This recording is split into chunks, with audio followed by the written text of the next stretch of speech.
Alhamdulillah, sama-sama kita syukur pada Allah Subhanahu Wa Taala kerana pada malam ni dapat kita sambung semula kuliah 375 dosa-dosa besar. Topik pada malam ni ialah taubat dan penghapusan dosa. Kita berbicara tentang pengakuan sebagai langkah pertama dari pengubatan jiwa. Dan di sini kita menghadapi suatu masalah penting, iaitu apakah pengakuan dosa cukup untuk menyembuhkan jiwa yang terseksa. Ini maknanya tuan-tuan, kita sedang berbincang tentang suatu ungkapan kata pengakuan dosa. Cuma pengarang kita kata apakah pengakuan dosa cukup untuk menyembuhkan jiwa yang terseksa. Bila kita mengaku bahawa kita buat dosa sekian-sekian, puas hati ke tidak? Sebab jiwa kita ni bila berdosa, dia jadi tak tenang. Itu maknanya jiwa terseksa. Agaknya di sinilah orang Kristian, dia pergi mengaku dengan padri-padri dia, bayar duit sikit, dia pun rasa tenang. Walaupun cara itu langsung tidak menjamin bahawa dosa dia terampun ataupun tidak. Kerana padri-padri itu tak boleh nak beritahu. Dia tak boleh cari usaha macam mana pun untuk tahu bahawa pengampunan seseorang itu telah wujud. Tak boleh. Jawapan atas pertanyaan itu adalah dengan penyangkalan. Maka pengakuan semata-mata tidak cukup sama sekali untuk melepaskan diri. Akan tetapi pengakuan itu harus disertai amalan lain yang bertujuan menghapus dosa.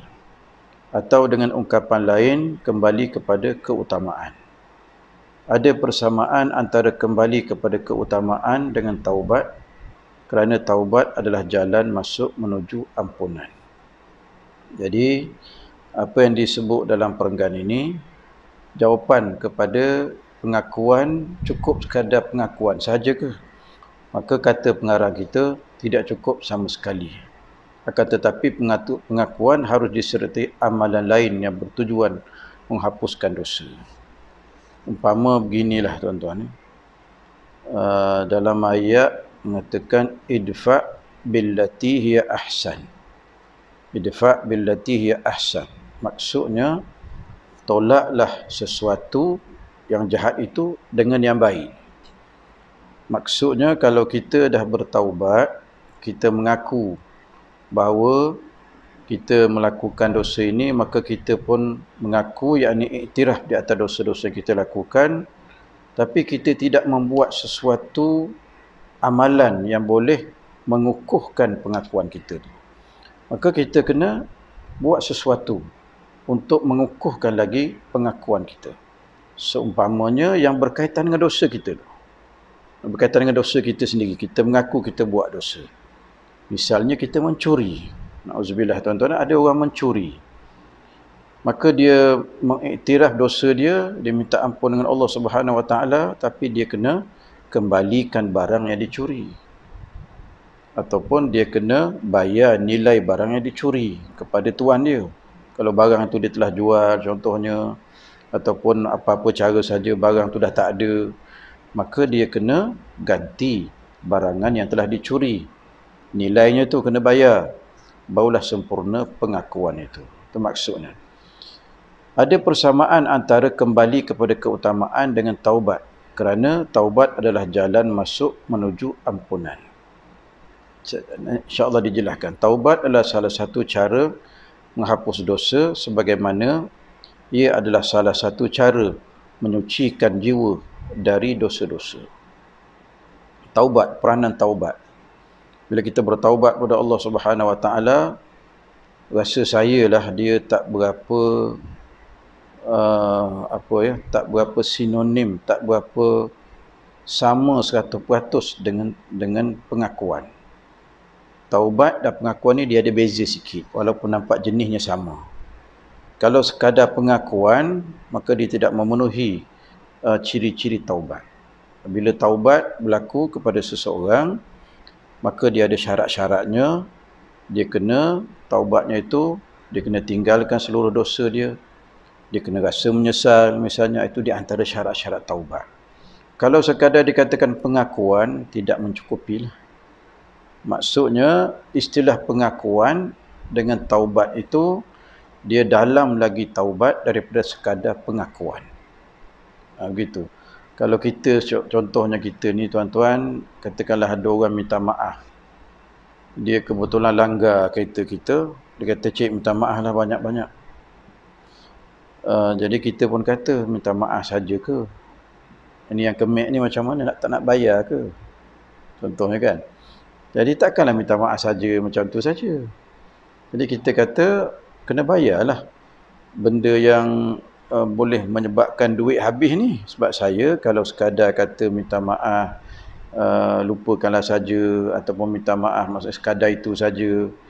Ini yang kemek ni 1,000 juga habis ni. Siapa nak bayar? Contohnya. Jadi ada orang yang menerima permohonan maaf itu, dia perlu tanya. Dan orang yang meminta maaf itu, ingat, sekadar minta maaf tak sempurna. Dia kena bayar kerugian yang orang tu alami disebabkan kita. Oh, saya bukan sengaja. Betul lah, tak sengaja. Tak sengaja ni pun kena bayar juga. Macam mana pun. Melainkan kalau dia boleh buktikan bahawa dia ni tak mampu dan sebagainya, dan kita tahu dia memang tak mampu sungguh, hak orang yang memiliki kereta itu untuk memaafkan, itu hak dia. Jadi orang yang melanggar ini, bila dia mengaku bahawa dia salah sungguh, dia tak boleh sekadar mengaku, tapi dia mesti bayar kerugian orang yang kena langgar kereta tu. Tapi kalau dia tak boleh bayar kerugian, tiba-tiba orang yang dilanggar kereta kata, "Tak apalah, saya maafkan awak. Dan kalau rosak apa-apa, saya sendiri baikilah." Barulah sempurna permohonan maaf dia. Baru sempurna. Taubat adalah jalan masuk menuju ampunan. Maka ia menyingkirkan perasaan-perasaan yang bergejolak yang ditimbulkan oleh perbuatan yang bertentangan dengan nilai-nilai moral, sosial dan juga rohani. Kata pengarang kita, tuan-tuan, taubat adalah jalan masuk menuju ampunan. Maksud istilah kita kata bahawa jalan masuk tu maknanya bila kita nak supaya Allah mengampunkan dosa kita, dia tak boleh macam tu saja. Dia kena buka pintu. Kerana tu taubat tu dia ada pintu taubat. Kita pun minta dengan Allah supaya Allah maafkan. Dengan permohonan dengan Allah supaya Allah maafkan segala dosa-dosa yang kita lakukan. Lepas itu barulah Allah ampunkan dosa kita. Kalau kita tak minta, Allah ampun ke tidak? Dosa kecil tidak. Dosa kecil ya. Dosa besar tidak. Dosa besar mesti istighfar juga. Barulah Allah Subhanahu Wa Taala mengampunkan dosa kita. Kalau dosa kecil tak apa. Kita telah bincang beberapa perkara berkaitan dengan ciri-ciri dosa kecil, ciri-ciri dosa besar. Dosa kecil ini dengan ambil sembahyang, kita tak minta, "Ya Allah, ampunkan dosa aku," contohnya. Itu melibatkan dosa kecil.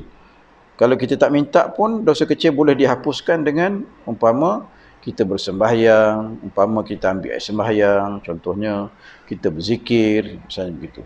Tapi dosa-dosa besar ini kena astaghfirullah juga.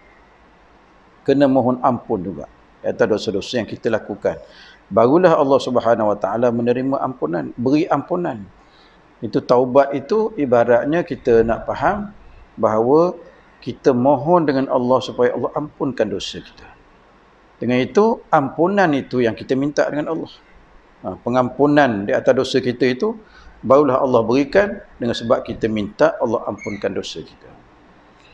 Kita sebagaimana kita pernah bincang juga, agak apa ni tuan-tuan, agak mudah kita ni di zaman Islam, di zaman Nabi SAW, agak mudah kita diterima keampunan.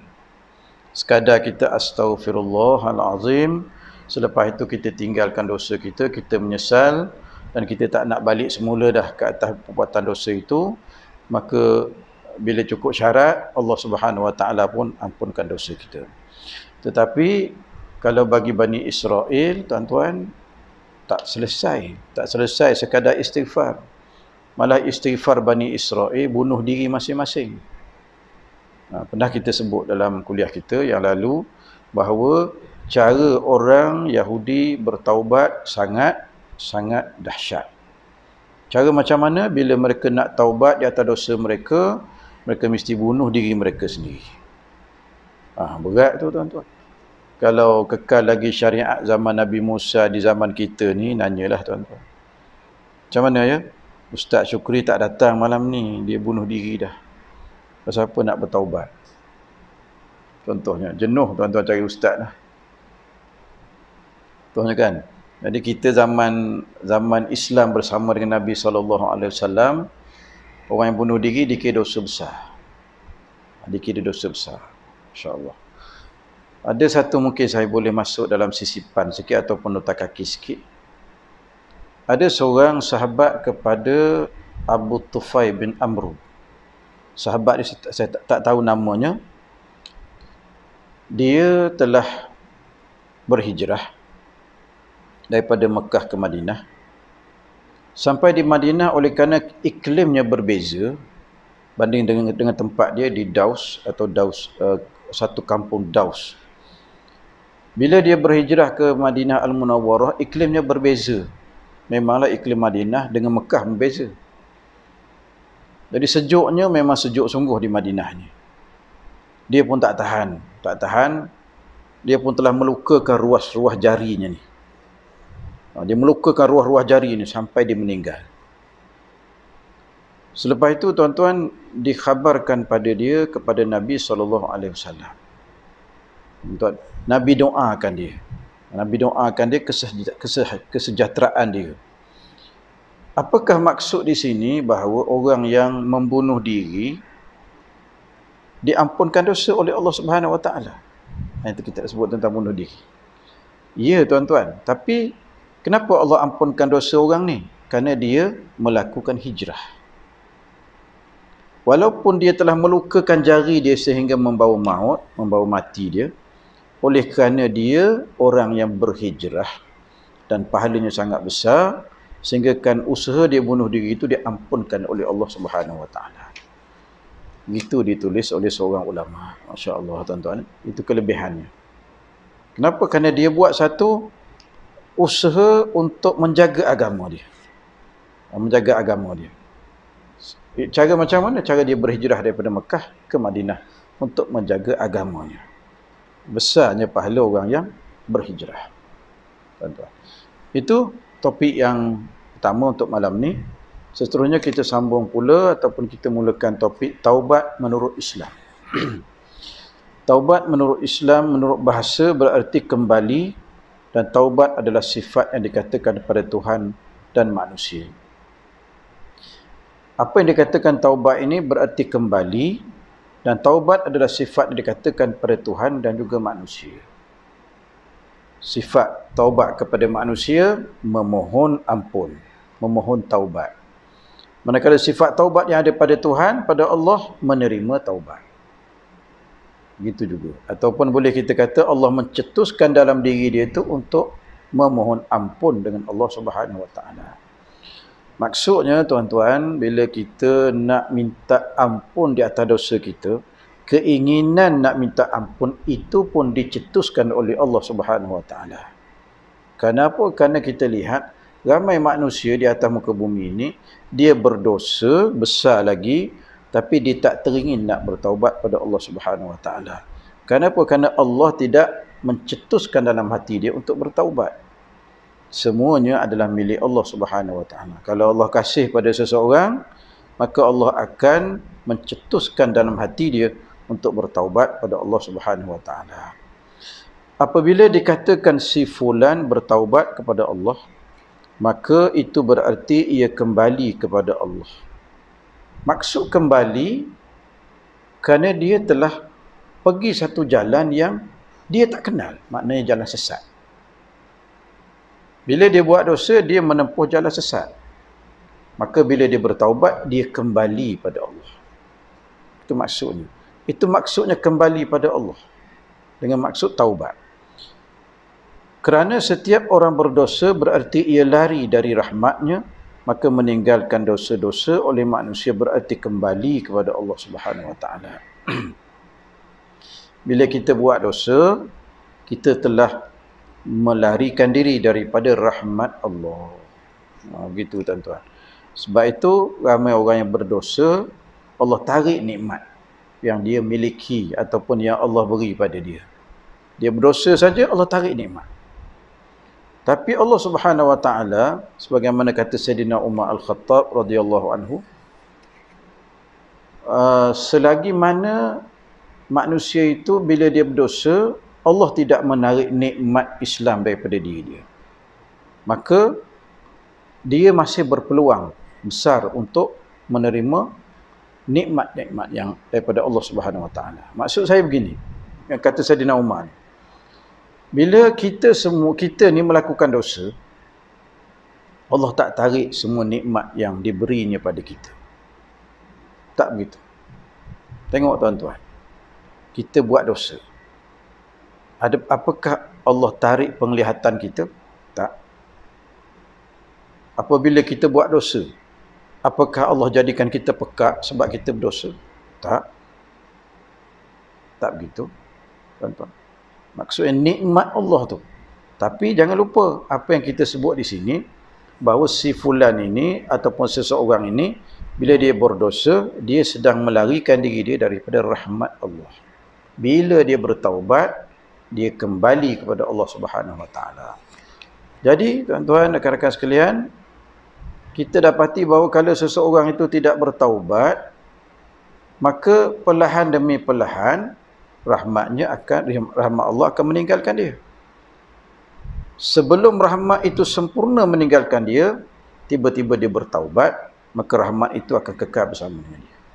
Itu makna kita kembali kepada Allah Subhanahu Wa Taala. Yang dia dikatakan taubat tadilah, apabila dikatakan Allah bertaubat atas si fulan, maka itu berarti Allah kembali kepada manusia dengan rahmat dan keutamaannya.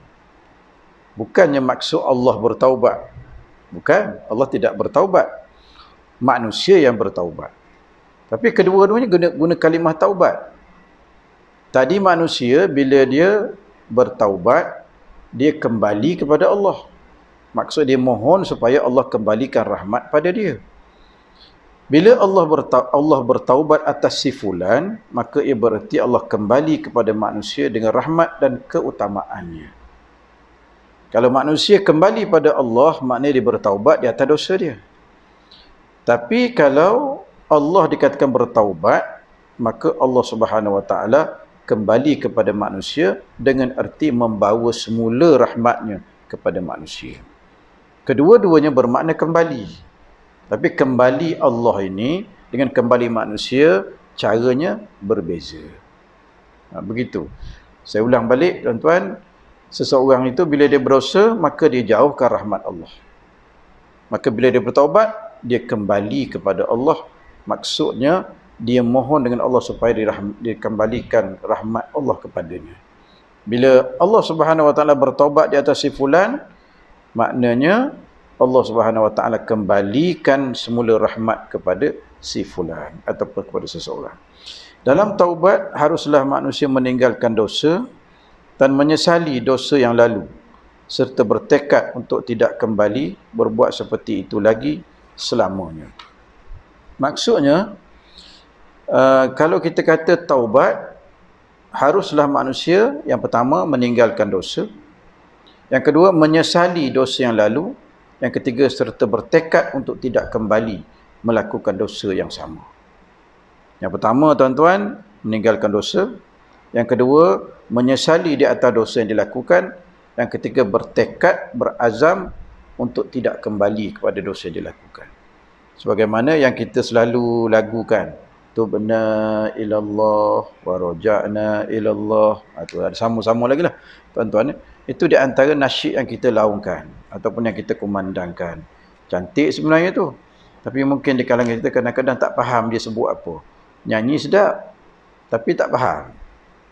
Tu benar ilallah, lagunya beralun-alun lagunya tuan-tuan, tapi makna tak faham. Alangkah baik kalau kita faham maknanya.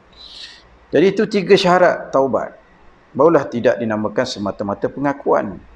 Bila orang tu mengaku di atas dosa dia dan dia minta ampun kepada Allah di atas dosa dia, maka mesti lengkap 3 syarat.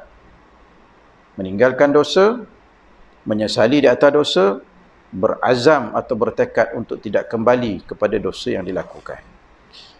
Penyesalan yang dihasilkan oleh taubat memiliki pengaruh besar dalam mengubah tingkah laku manusia dari buruk menjadi baik. Hal itu kerana ia menampakkan bahawa dosa pada pelakunya dan menggambarkan pengaruh paling buruk yang ditimbulkannya. Taubat adalah penyesalan yang benar dan menimbulkan tekad yang mengubah tingkah laku manusia, seperti mengubah kehidupannya yang berdosa menjadi kehidupan yang baik. Itu penyesalan yang kita sebut salah satu daripada rukun taubat tadi, ataupun ciri-ciri taubat tadi. Bila seseorang menyesal, maka penyesalan ini boleh mengubah diri dia, boleh mengubah kehidupan dia. Macam saya dengar satu rakaman SPRM, dia, sahabat kita ni, dia buat temu ramah oleh satu siaran TV dan orang viralkan dia punya ucapan ataupun dialog dia tu, ataupun temu ramah dia tu. Dia kata dia dulu mula-mula kerja, dia beli satu kasut, sepasang kasut. Bila dia dah mula bekerja, maka dia mula belajar untuk makan rasuah.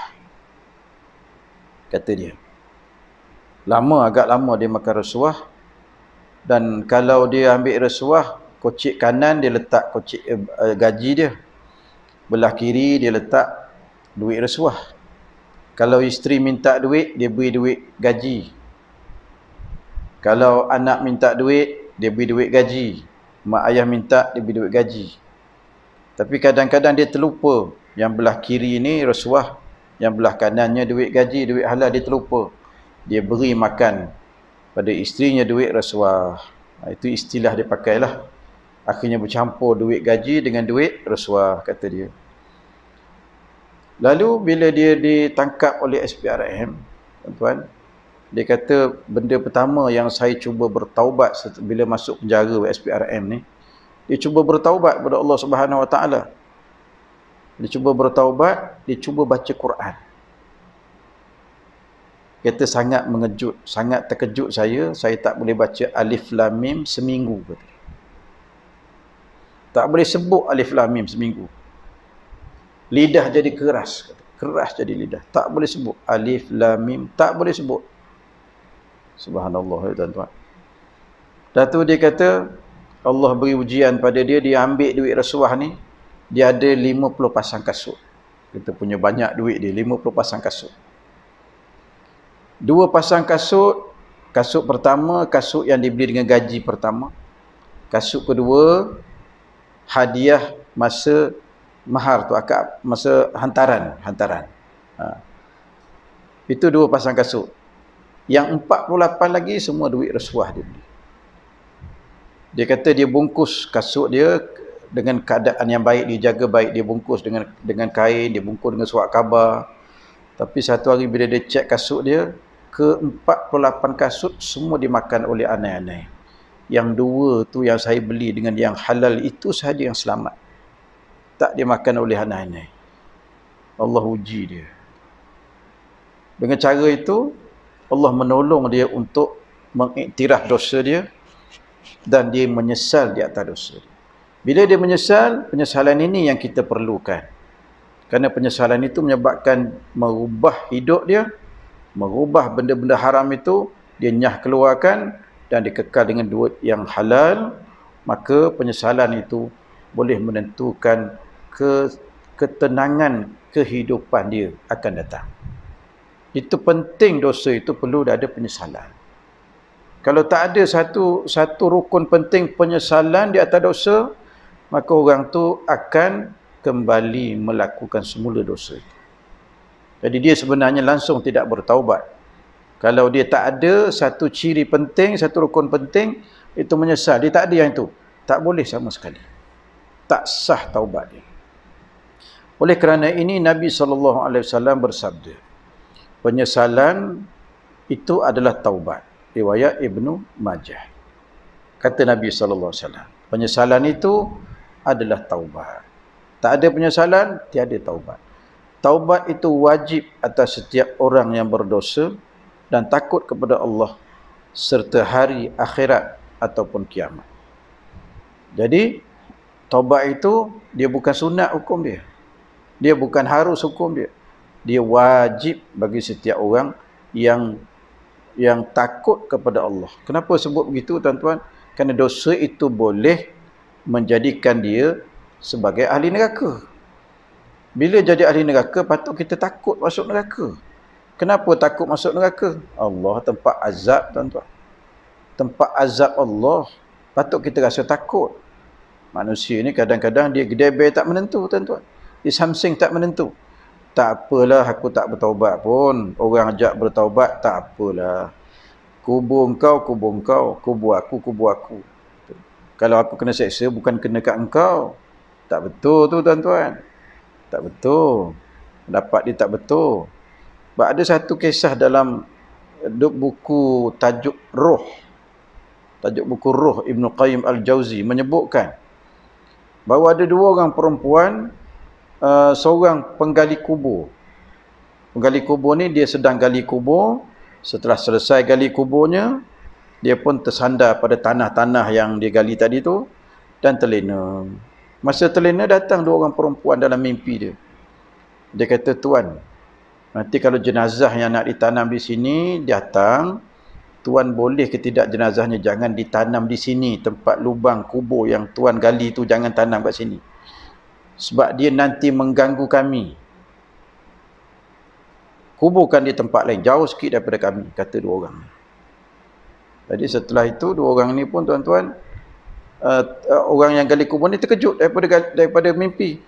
Datang mayat tu, dia pun usahakan supaya tidak ditanam di situ, tanam di tempat yang agak jauh, tanah kubur yang samalah. Setelah itu dia balik rumah, dia tidur semula, dia mimpi semula perempuan dua orang ni datang. Bila perempuan ni dua orang ni datang, ucap terima kasih kepada penggali kubur kerana mengebumikan jenazah yang disebut tadi tempat yang bukan bersebelahan dengan dua orang ni. Maksudnya lubang yang digali itu dekat dengan dua orang ni yang datang dalam mimpi dia. Tuan-tuan, Masya Allah, salah apa tak tahulah, tuan-tuan. Tapi menunjukkan bahawa kisah ini, mayat yang ditanam di sebelah seseorang, kalau dia diseksa, dia mengganggu jiran sebelah dia yang dalam kubur juga. Masya Allah, tuan. Tapi ada maklumat lain dalam cerita ni. Mengatakan apa? Tukang gali kubur ni tanya dalam mimpi ni, kamu seorang saja bercakap, teman kamu tu masa kamu datang kali pertama pun dia tak bercakap, masa datang kali kedua pun dia tak bercakap. Dalam mimpi lah. Oh, kata teman dia, kata orang yang bercakap ni, aku ni masa belum aku mati, aku meninggalkan wasiat, aku tulis wasiat. Orang ni, kawan aku sebelah ni, dia tak bercakap sebab apa? Masa dia nak mati, sebelum dia mati, dia tidak meninggalkan wasiat. Itu sebabnya, tuan-tuan. Sebab itu kita kena sentiasa beri wasiat, terutama kalau kita dah berumur. Bila berumur ni, tuan-tuan, kalau dah 70-an, mesti beri wasiat. Supaya apa, tuan? Supaya wasiat itu menjelaskan semua perkara kehidupan kita. Hutang kita ke, tanah kita ke. Ramai orang yang mati dalam keadaan dia tak sempat beritahu rahsia-rahsia dia. Ada tanah yang telah dijual, masih nama dia, dituntut oleh anak-anak dia setelah dia mati, padahal tanah itu telah dijual. Perlu ada wasiat. Paling tidak pun kalau tak ada masalah, wasiat anak-anak semua jangan tinggal semayang. Jangan bergaduh, jangan bertengkar adik-beradik, paling tidak ada wasiat begitu. Nabi sentiasa meminta dengan kita supaya memberi wasiat. Paling tidak kita tulis wasiat. Kalau wasiat ini, tuan-tuan, tulis wasiat ini boleh menyelesaikan masalah, dia jadi wajib. Asalnya sunat saja hukumnya. Tapi kalau dia boleh menyelesaikan masalah, umpama orang ni banyak hutang piutang dia, kalau dia tak tulis, memang nanti tak ada orang tahu. Nanti berlaku juga percanggahan dan sebagainya setelah dia mati dengan keluarga dia, tuan-tuan. Maka wajib dia tulis supaya dapat menyelesaikan masalah. Begitu keadaannya, tuan-tuan. Cerita untuk kita faham betapa hebatnya tentang wasiat tadi. Itu juga tentang dosa, tuan-tuan. Allah Subhanahu wa taala berfirman, "Wa man lam yatub fa ulaika humuz zalimun." Barang siapa tiada bertaubat, maka mereka itulah orang-orang yang berbuat aniaya. Al-Hujurat ayat 11. Orang yang tidak bertaubat, orang tu dia menzalimi diri dia sendiri.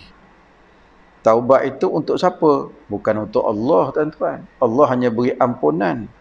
Guna untuk siapa taubat? Untuk tuan yang berdosa itulah. Bila dia bertaubat, selamat dia daripada api neraka, seksa kubur. Untuk siapa? Untuk diri dia. Semayang kita tu untuk diri kita. Sebab apa? Sebab bila kita tak semayang, nanti dosa besar. Kena bakar masuk neraka. Siapa masuk neraka? Kita masuk neraka. Jadi Allah suruh kita lindungi dirimu daripada masuk neraka. Dengan cara macam mana? Bertaubat. Allah suruh kita bertaubat supaya kita ni tak menjerumuskan diri kita masuk neraka.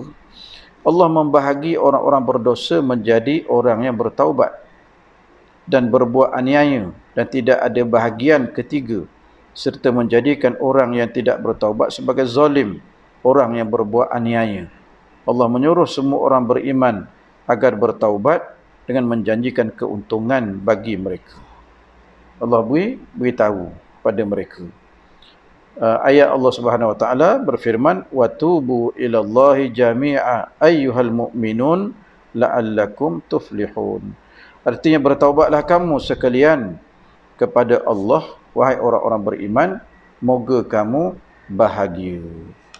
Bahagia itu tuflihun ini supaya kamu berjaya atau berbahagia.